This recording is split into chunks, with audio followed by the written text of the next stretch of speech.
Olá, aqui é professor Charlton. Essa é mais uma aula de filosofia geral. Bom, o tema de hoje, ou o filósofo de hoje que a gente vai estar falando, é Aristóteles. Esse filósofo, ele é um dos gigantes da filosofia, ele é um dos mais importantes de todos os tempos.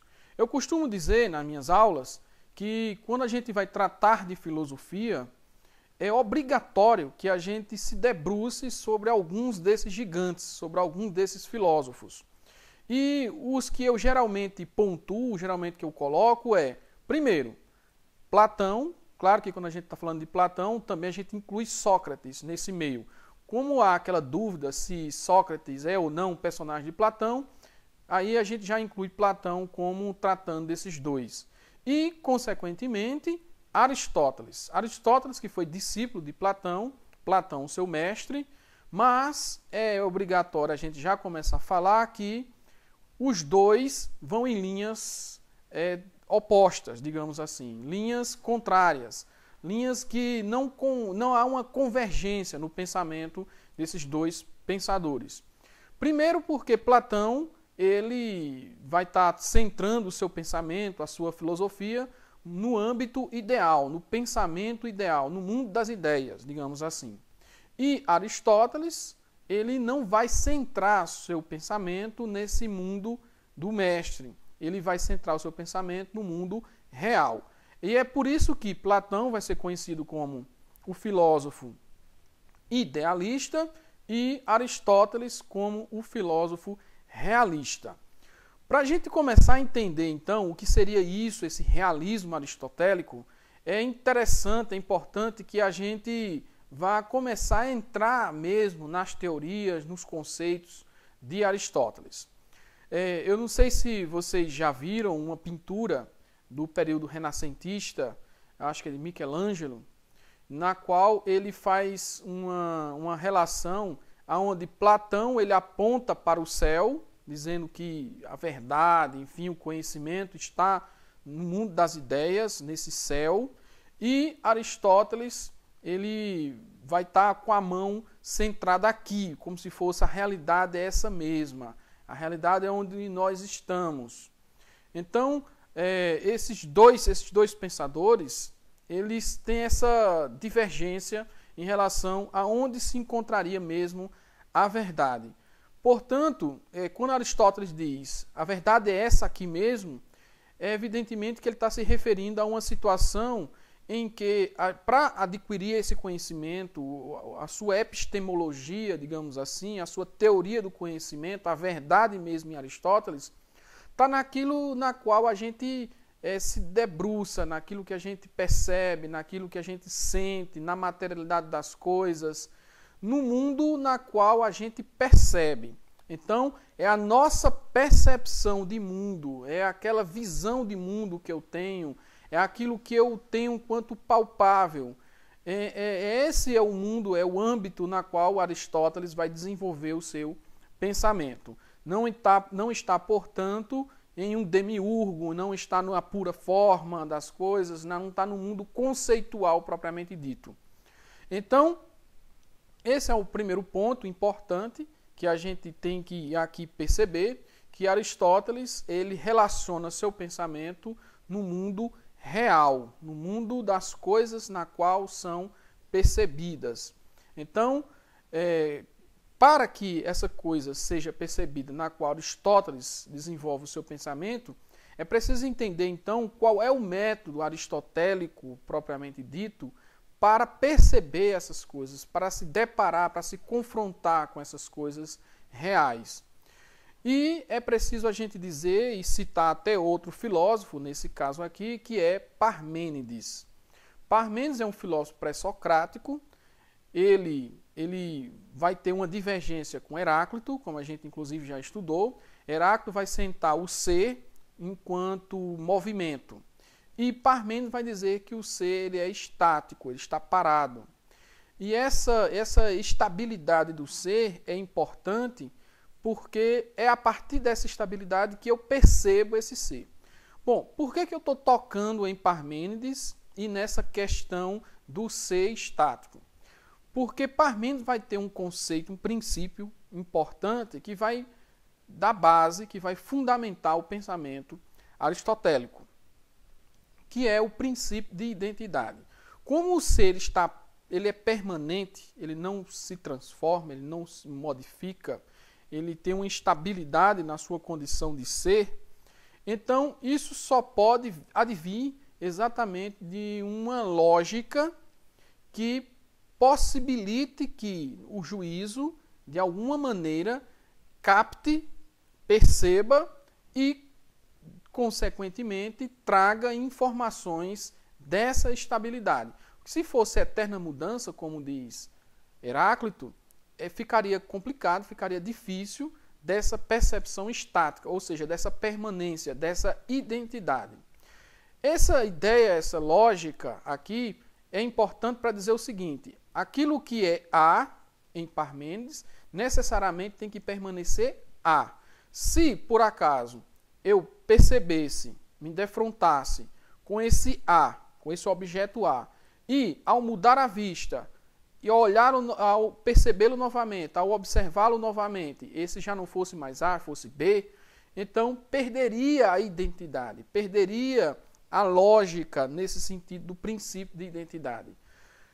Bom, isso é importante porque Aristóteles vai resgatar essa ideia do princípio de identidade e dizer que as coisas têm uma lógica. A percepção do mundo real tem uma lógica. E a lógica da percepção desse mundo real é exatamente a percepção de A igual a A. Portanto, não existe uma contradição. Por não existir, então, uma contradição, eu posso, então, dizer que, a partir daí, eu extraio a verdade, eu extraio o conhecimento.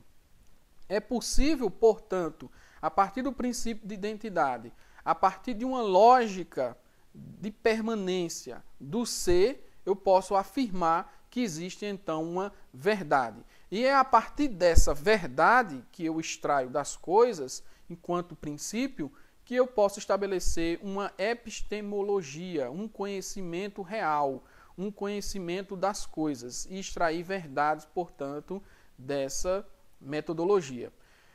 Quando a gente fala dessa maneira em Aristóteles, com relação ao princípio de identidade, que existe uma lógica, e aí relaciona com a questão da verdade, isso é importante, é fundamental para a construção mesma do saber filosófico aristotélico.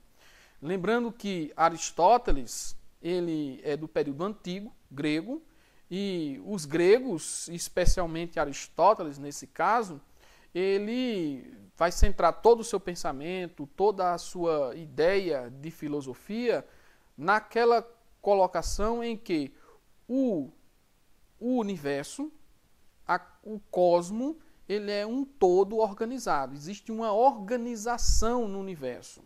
Esse universo, ele é dado, ele é tido a partir do primeiro movimento, digamos assim. O primeiro movimento, nesse caso aqui, que Aristóteles chama, é o motor imóvel, o primeiro motor imóvel.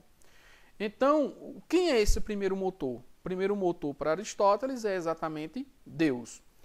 Qual é a lógica do pensamento aristotélico nesse momento? Ele vai dizer que, primeiro, Deus existe. E ele existe sem uma outra causa. Ele é a causa de tudo sem ter uma causa. Ele é eterno, ele é potência, ele é o que possibilita o todo. Então, o que foi que Deus fez no primeiro momento? Para Aristóteles, ele impulsionou a existência dos seres, impulsionou a existência do todo. Então, por isso que ele é o primeiro motor imóvel. Ele movimentou tudo e se comportou de forma afastada, digamos assim, das coisas. Ele impulsiona e fica na sua estabilidade.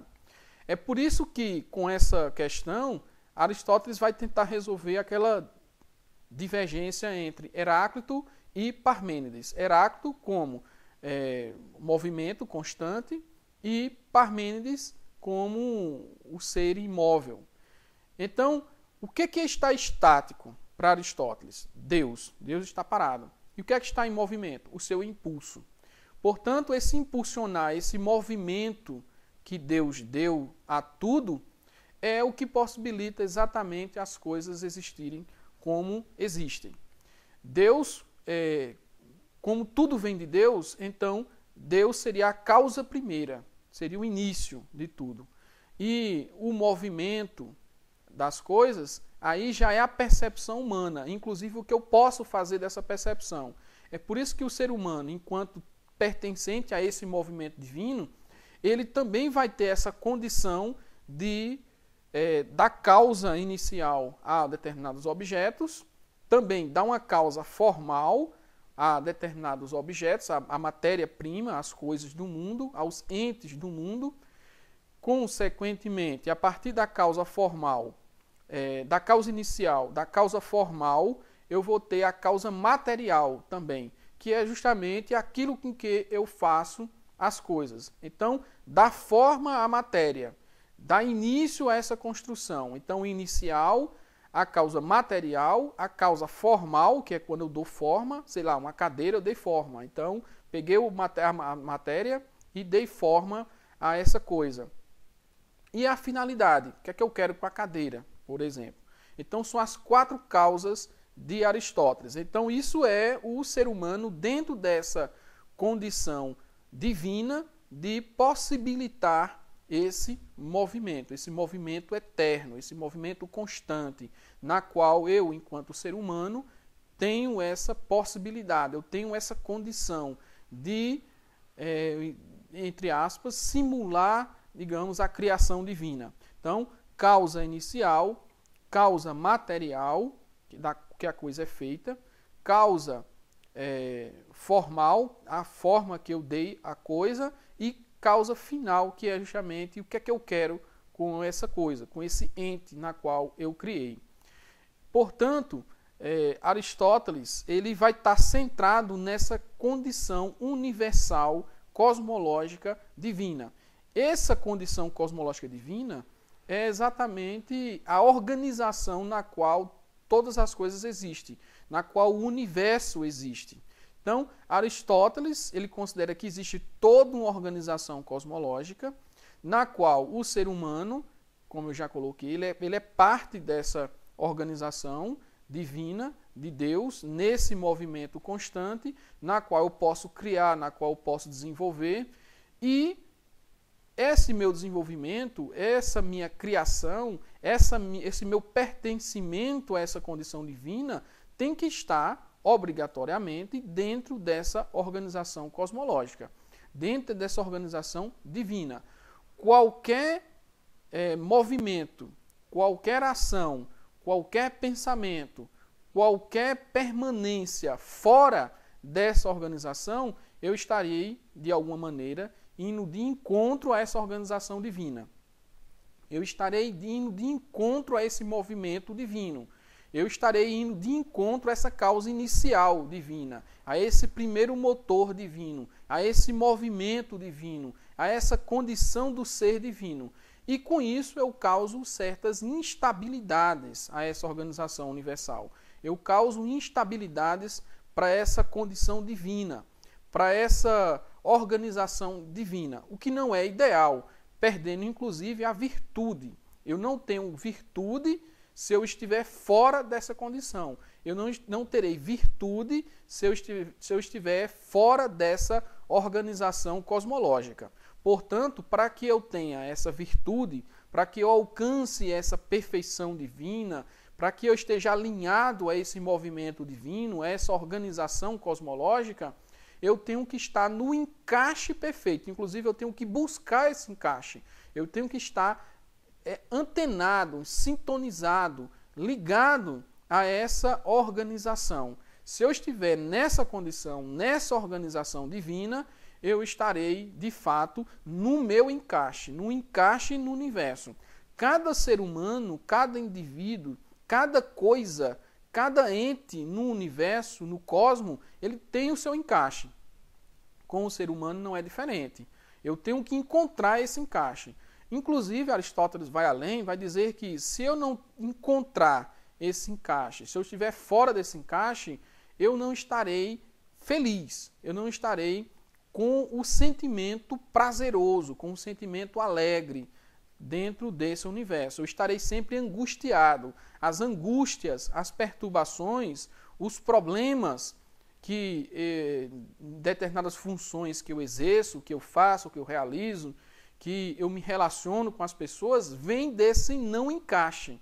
Inclusive, é importante que as pessoas, nos seus relacionamentos, também encontrem-se nesse encaixe. Determinados indivíduos que funcionam de uma determinada forma nesse encaixe e outro que funciona de determinada maneira, de repente se encontram, se eles não tiverem essa sintonia, essa ligação, eles também vão ter problema, eles não vão estar em sintonia, não vão estar ligados, eles vão estar incoerentes dentro dessa cosmologia, dentro dessa organização divina.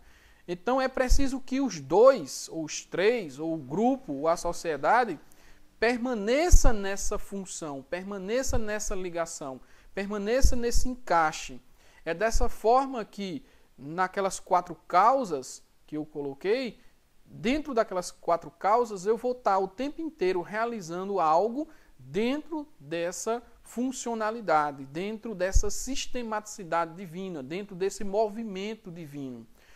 Qualquer coisa fora dessa sintonia, eu vou causar um dano para mim, internamente, porque eu vou estar angustiado, vou causar um dano para a sociedade, porque a sociedade não vai funcionar alinhada nessa condição sistemática, cosmológica, organizada, e eu vou estar causando um dano para o outro. Então, o outro, sociedade, e a minha pessoa, eu vou estar causando exatamente esse descompasso, o que não é interessante, o que não é bom.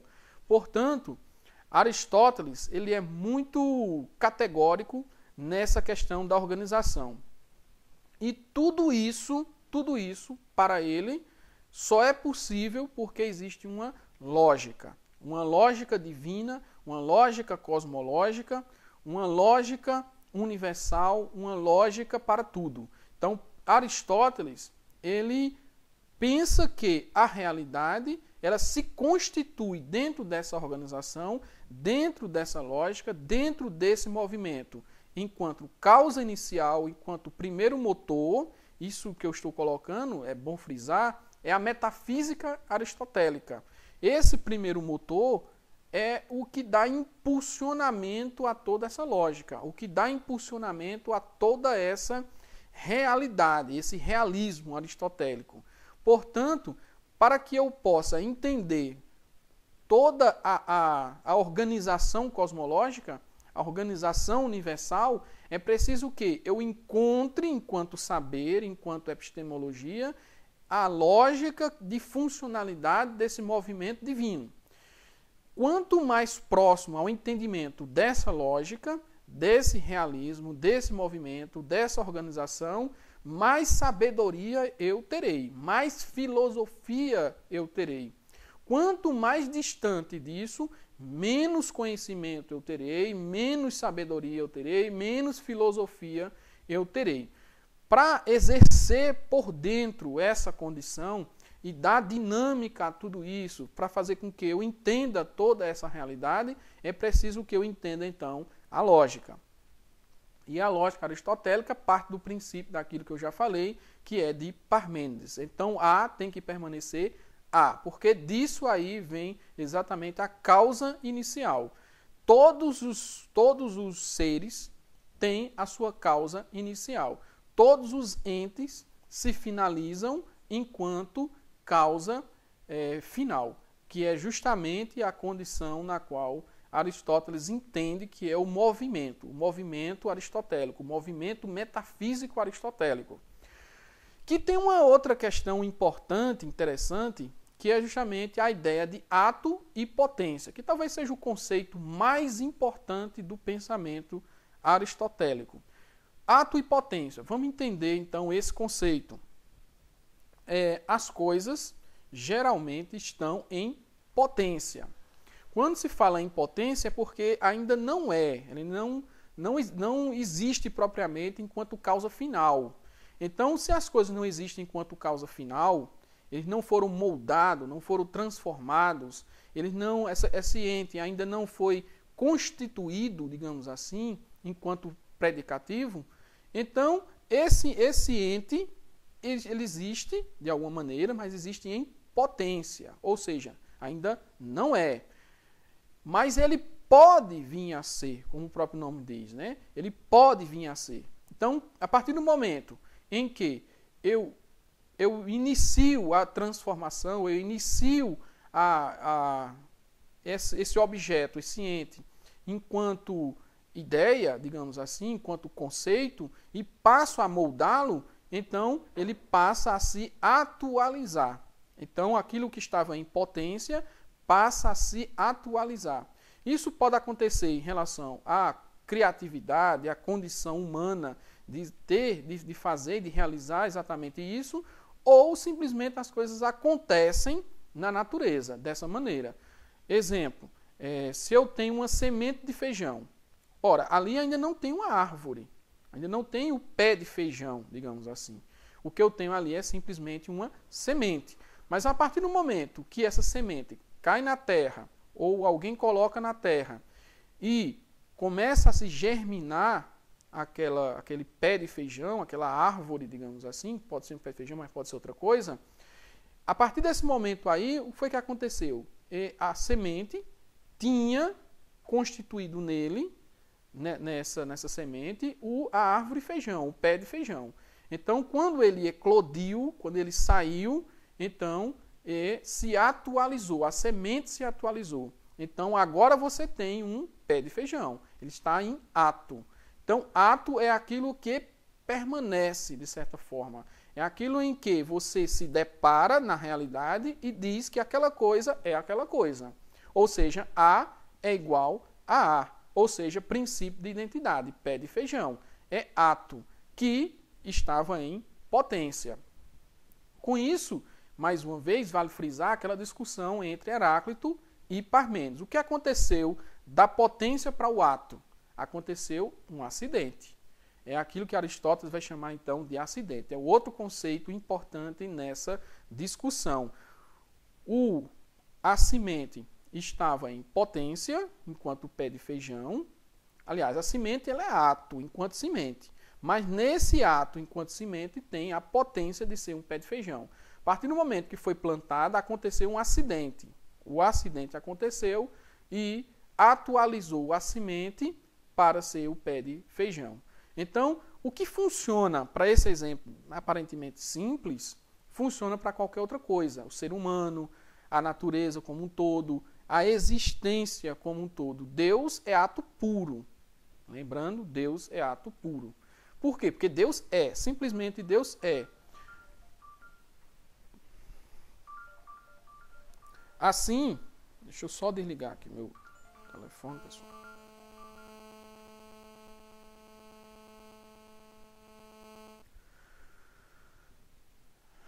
Voltando, né? Deixei ligado, enfim, acontece. Vamos lá. Então, Deus é ato puro. Por quê? Porque ele é o primeiro motor. Então, se ele é o primeiro motor, Deus, então, ele não pode ser, nesse caso aí, atualizado. Né? Atualizado no sentido de que ele venha se transformar a partir de uma outra coisa. Não.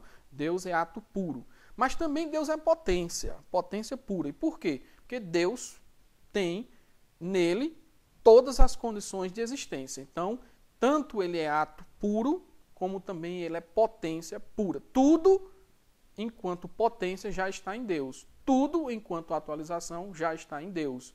E, no caso, o acidente em Deus é justamente a força, digamos, do movimento que ele impulsiona todas as outras coisas.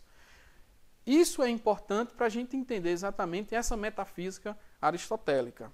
Além da metafísica aristotélica, a gente pode citar outras questões importantes no pensamento dele, como, por exemplo, a questão da ética em Aristóteles. Para Aristóteles, é importante que a gente busque a felicidade. A felicidade, para ele, é o último estágio, digamos assim. E quando eu falo em ética, quando eu falo nessa condição de felicidade, eu estou trazendo agora a filosofia aristotélica do âmbito metafísico para o âmbito político, para o âmbito ético, que são instâncias antropológicas e não propriamente agora no sentido metafísico, no sentido de Deus, o que impulsiona a existência, as coisas, os seres, os entes. Mas agora estou falando de Aristóteles no sentido mais antropológico. Como é que funciona esse movimento humano na Terra? Bom, como eu já falei, nada está fora daquela condição de organização, daquela condição cosmológica divina, né? Nada está fora. Então, vale frisar que tudo depende exatamente dessa organização. E, consequentemente, tanto a política quanto a ética vão estar inseridos nessa condição divina, de organização divina. Quando é que eu estou feliz? Eu vou estar feliz quando eu encontrar o meu encaixe perfeito nessa organização divina. Se eu estiver alinhado a esse movimento de Deus, eu vou estar feliz, eu vou encontrar a felicidade e, consequentemente, a virtude se eu estiver nesse encaixe perfeito, nessa condição na qual Aristóteles coloca. Em termos políticos também, da mesma maneira. Quando é que eu vou estar exercendo uma boa decisão na polis, na cidade-estado, para Aristóteles? Quando eu tornar as minhas decisões nesse encaixe perfeito, nessa virtuosidade. Se eu não encontrar nesse encaixe perfeito, nessa virtuosidade, eu estarei tomando decisões equivocadas, decisões que não são benéficas, digamos assim, para a população. E Aristóteles vai ter alguns conceitos interessantes com relação a essa questão da virtude, da ética e da política. As decisões boas para Aristóteles é quando eu encontro o justo meio, ou seja, quando eu encontrar um equilíbrio, exatamente um equilíbrio nas minhas decisões. Então, eu não posso tomar uma decisão em que vá pesar mais para um lado do que para o outro. E com isso a gente já inaugura também aqui na nossa fala a ideia também de justiça. Porque o que é justo para Aristóteles? É quando eu encontro a justa medida. A justa medida para ele é dar àquele ou ao outro exatamente a medida na qual ele merece. Né? Digamos então que esse indivíduo tem um encaixe universal que ele não pode ser mais do que um professor, digamos. Então, se eu recompenso ele nas minhas decisões, dando-lhe algo a mais do que ele é, então eu estou ferindo aí a justa medida. Então, eu só posso dar àquela pessoa aquilo que ela tem enquanto virtude, tem enquanto encaixe, tem enquanto merecimento. Merecimento no sentido da cosmologia, no sentido da organização. E também nas decisões dele. Se esse indivíduo ele causou um certo dano para a sociedade, então o que é ser justo para ele? É dar uma pena para ele exatamente nessa mesma medida, nessa mesma atitude que ele formulou. E quando é que eu restabeleço as decisões, ou seja, a organização social? Quando eu, com essa punição, com essa decisão, eu retomo essa organização cosmológica, eu retomo essa organização para a felicidade, não só social, mas também para os indivíduos. É por isso que Aristóteles também vai introduzir nessa condição de pena, de justiça, de política, de ética, a questão da lógica. A tem que permanecer igual a A, ou seja, tudo passa por essa condição, inclusive a própria verdade. Porque o que é mentiroso, o que é falso? Mentiroso para Aristóteles é quando A é diferente de A, ou seja, existe uma contradição. Por isso que ele vai dizer, existe um princípio do terceiro excluído. Ou uma coisa é A ou uma coisa é B. A coisa não pode ser A e B ao mesmo tempo. Se isso existir, princípio terceiro excluído é contraditório e, portanto, é falso, é ilusório. Assim são também as medidas no sentido ético. Para que eu possa ser ético, eu tenho que buscar essa justa medida. Eu não posso ser contraditório nas minhas medidas também. Eu também, nas decisões políticas, eu não posso ser contraditório a essa condição divina e, consequentemente, eu não posso ferir essa lógica. Eu não posso estar sendo contraditório. Fazer algo para alguém que, de repente, não mereça, e o outro puni-lo, ele merecendo. Isso seria uma decisão completamente equivocada no âmbito ético e político e traria, com certeza, instabilidades, conflitos, guerras, que não é interessante, o que não é legal. Aristóteles tem ressalvas com relação à democracia. Ele prefere também, assim como Platão, a aristocracia, porque o aristocrata, detendo esse conhecimento, sendo detentor desse conhecimento, ele tem condições de tomar decisões melhores. Lembrando que tanto em Platão como em Aristóteles, essa aristocracia aí, ela vai ser boa no sentido de que é essa pessoa que detém as condições para as decisões melhores na sociedade. Ou seja, voltado novamente para aquela organização da cosmologia. Por que o indivíduo tem que governar? Por que o indivíduo ele tem as melhores condições para decidir aquilo na polis? Porque dentro do encaixe universal, dentro das organizações cosmológicas, é esse indivíduo detentor dessa condição, dessa virtude. Assim como também o guerreiro, o filósofo, o sábio, o navegador, enfim, cada indivíduo na sociedade, assim como a mulher, assim como o homem, assim como os escravos, cada um tem uma função, tem uma funcionalidade nessa organização. E nada pode fugir disso aí. Quando você tenta elencar as coisas de forma desordenada, sem um senso lógico, nesse sentido da cosmologia, causa instabilidades. Para ser ético, de fato, em Aristóteles, você não pode tomar uma decisão que, por exemplo, seja pautada na impetuosidade juvenil, ou seja, da juventude. O jovem ele é muito impetuoso. Ele, às vezes, nas suas decisões, ele causa danos por causa da sua impetuosidade, porque ele tem uma vontade, uma ganância de se aventurar, uma ganância dos prazeres, dos vícios. E isso acaba, às vezes, cometendo equívocos éticos, políticos e de justiça, o que não é interessante. E também você não pode ser um idoso, um velho, e que fica pensando na morte, e que não tem mais a esperança, que não tem mais o ânimo de realizar determinadas funções. Porque dessa maneira também as coisas não caminham, não andam, não fluem, porque você está esperando a morte, digamos assim. Então você nem pode ser jovem a ponto de cometer impetuosidades e também você não pode ser velho a ponto de não dar mais volume à existência da atualização das coisas. Então você tem que buscar o justo meio, buscar o equilíbrio, buscar essa forma de que um pouco da juventude e um pouco da velhice, porque também tem sabedoria, tem experiência, e nessa junção dá volume das decisões para que as coisas aconteçam. É nesse sentido que Aristóteles ele vai ser enfático em dizer que é importante para que as coisas aconteçam nesse sentido.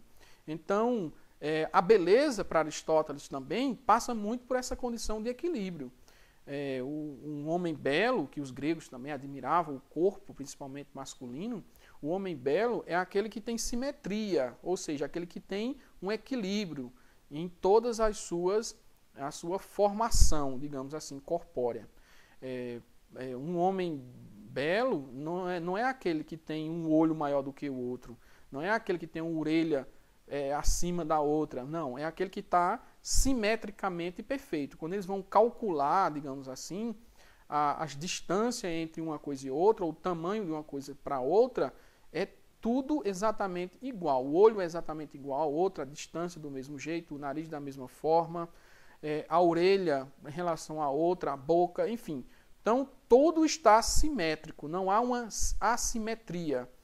A beleza passa por essa condição, assim como a ética, a política, a organização cosmológica, a verdade aristotélica também passa por essa condição simétrica. Para você ter uma ideia, quando ele vai dizer as questões da verdade e do conhecimento, ele vai dizer muito numa questão de representação do juízo com a lógica. Quando eu percebo a realidade, essa percepção da realidade tem que ser exatamente igual a que eu disponho no pensamento enquanto representação. Ou seja, existe uma concordância entre a representação da coisa externa com a representação da coisa no juízo. E, portanto, quando a coisa externa bate exatamente igual, ou seja, concorda, há uma adequação com a representação no juízo, então é porque essa coisa é verdadeira. Então, A permanece igual a A. Percebam, então, que toda a conjunção do pensamento aristotélico é pautado nessa condição da lógica, nessa condição realista das coisas. O movimento é dado por essa condição metafísica, que vai, por sua vez, possibilitar exatamente a epistemologia na condição do conhecimento filosófico, e eu só tenho condições de pensar a realidade de forma realística nesse sentido, onde não existe a contradição, onde as coisas são representadas no juízo exatamente como elas são na realidade. Bom, pessoal, eu estou até me estendendo um pouco na aula de hoje. Aristóteles é um filósofo bastante importante, tem muito mais coisas para serem faladas em relação a ele, mas aqui eu estou fazendo uma espécie de resumo para que a gente entenda os principais conceitos. Eu acredito que os mais importantes aqui foram citados, que é exatamente a questão da metafísica, que é a condição divina, a organização universal, como é que Aristóteles vê isso. Deus impulsionaria todo o movimento da existência, inclusive possibilitando aquele conceito que eu coloquei mais importante, que é de atualização de potência e acidente, as causas, que podem ser as causas divinas, né, naturais, digamos assim, do universo, ou as causas na qual o homem possibilita, que no caso aqui vai ser as 4 causas, né? A inicial, a material, a formal e a final, né? As 4 causas. E, consequentemente, a questão da política, a questão da ética, a questão da justiça, a questão da estética, todos esses pontos aqui foram traçados. E também a questão epistemológica do conhecimento, né? Como é que é dado o conhecimento? O conhecimento é dado a partir da lógica, na qual aqui a gente já tocou e já falou. Então, pessoal, assistam, vejam esse vídeo, repitam se for o caso. Com certeza a gente vai estar usando esse filósofo para nossas avaliações, para nossos estudos. E também deixarei na plataforma, tanto lá do Kurzweil, que vocês já estão acostumados, e também deixarei em outras plataformas, como no YouTube, né, para serem assistidos. Então, um grande abraço, até a próxima, e com isso a gente encerra os conteúdos, pelo menos gravados, para a nossa avaliação, tá bom? Abraço e até mais.